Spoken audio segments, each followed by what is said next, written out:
Hi guys, my name is Craig Smith. This is my new channel. It's going to be called 421 Fishing. I'm going to do a lot of instructional videos. I'm going to give y'all breakdowns on tackle, on rod and reel combos, bait casters, and spinning combos. I'm even going to take y'all on a few fishing trips with me. I'm going to have a GoPro here pretty soon. I'm going to take y'all out with me when I go on my kayak tournaments with CSRA, Kayak Bass Assassins, and East Central Regional. But today, for my first video, I wanted to talk about something that's going on right around here in the area that I'm living right now. We had the shad spawn going on. Last week we had a tournament out there on Clark Hill. We whacked them out there last weekend. I probably caught 15 in total. Not a whole lot of size. Largest fish was probably 17.5 inches. 3-pounder. But they were schooling shad, and I love that time of year when they start schooling shad. Whether they're pushing them into pockets, into the creek channels, or they're chasing them off points, regardless of what it is, when you get around them when they're schooling those shad, and you can get a bait in front of them, man, it's incredible. But today I want to talk about a few of my personal favorite lures for the shad spawn. And it doesn't really matter whether you're throwing top water,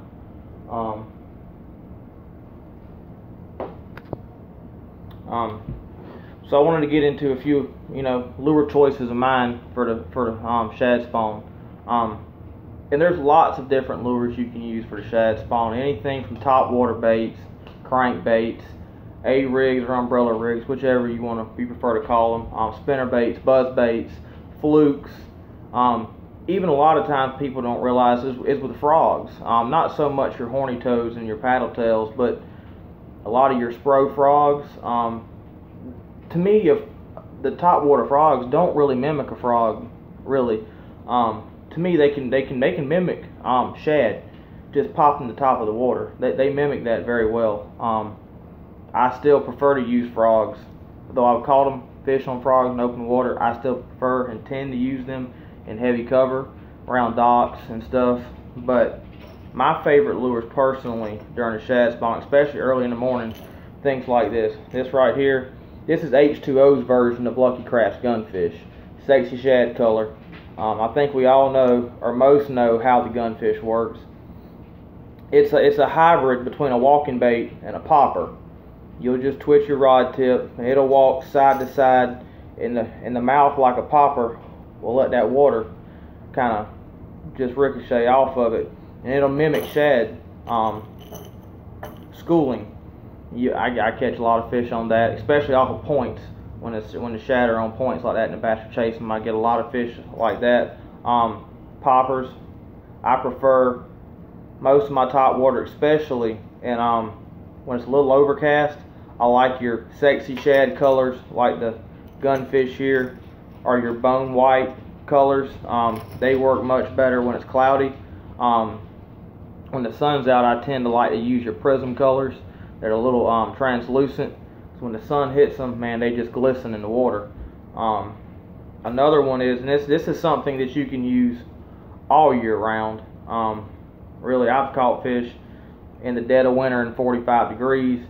To me, it excels in the spring and fall, but a spinner bait always will work good during the shad spawn, especially around docks. These work better to me in your pockets, in your creek channels, around cover. But that's a good one too for the shad spawn. Of course, everybody, I have no trailer here with a swim bait. This is just a simple setup how it comes out the box. This is the Booyah umbrella rig. This works really well during the shad spawn. As you can see, it looks like the shad itself schooling. Instead of throwing one singular lure like the gunfish or the popper into a school of shad, this is almost like creating your own school of shad. And you can get a lot of bites on those.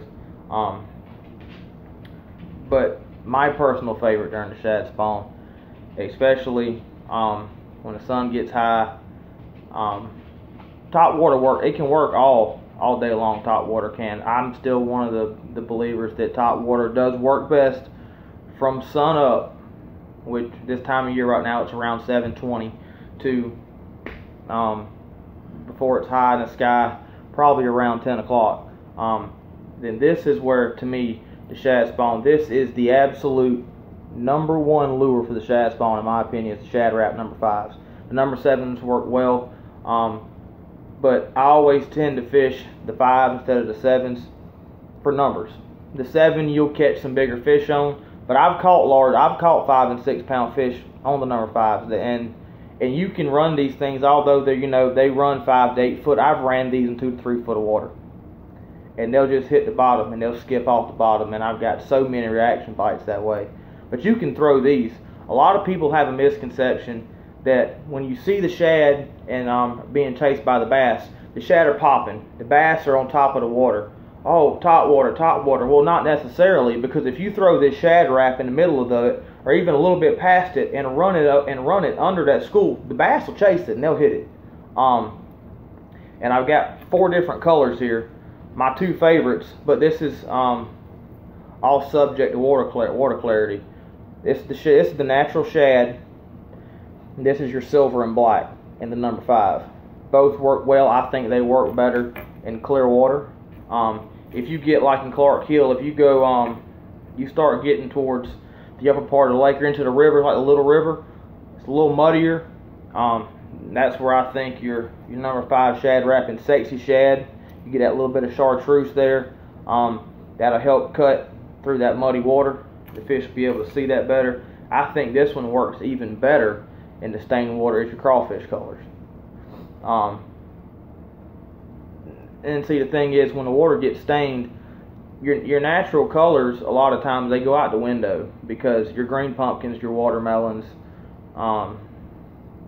your shad colors, they don't work well in murky water or stained water, because the fish in stained water, most of the time, it's purely sound. You're wanting reaction bites because the fish can't see either. So if you're throwing these crawfish colors, that'll penetrate, and the fish will be able to see that. They'll be able to see the flash of the crawfish color in there. Those work really well in dingy water. But these are just these are my top waters of choice. Of course, the gunfish and the popper. There's plenty other good top water baits out there. I'm just using a few examples that I've got on hand right now. But whopper ploppers work really well. The Yozuri pencils, they work very well. Of course, the Sammies will always work good. Zara spooks. There's many lures you can use, and that'll always work well. Buzz baits, excellent choices. But these are just examples I have for people that are interested and want to go fishing. They want to go fish shad spawn, which is my personal favorite time of year. And these are just some simple, easy tips. With the crankbaits, my favorite way to fish these things is with a crankbait, you never throw out and just continuously reel in. You need some erratic action. Stop it, stop and start, burn it, stop it, give it a little slow retrieve. Even work it, somewhat like a jerk bait. Reel it in, stop it, then get it a couple good jerks. Bounce it off a cover, rocks, sand bottoms, whatever, to get reaction strikes. But like I said, the poppers, the gunfish, umbrella rig, spinner baits, and then my Shad Raps here, and natural shad, crawfish, black and silver, and sexy shad. But thanks guys for sitting here with me listening to me today. Don't forget to like my videos, subscribe to my page. I'm going to have a lot more instructional videos. I'm going to take y'all fishing and give y'all some videos on that. I thank y'all for y'all's time, and I appreciate it. Subscribe to 421 Fishing, y'all. Thanks.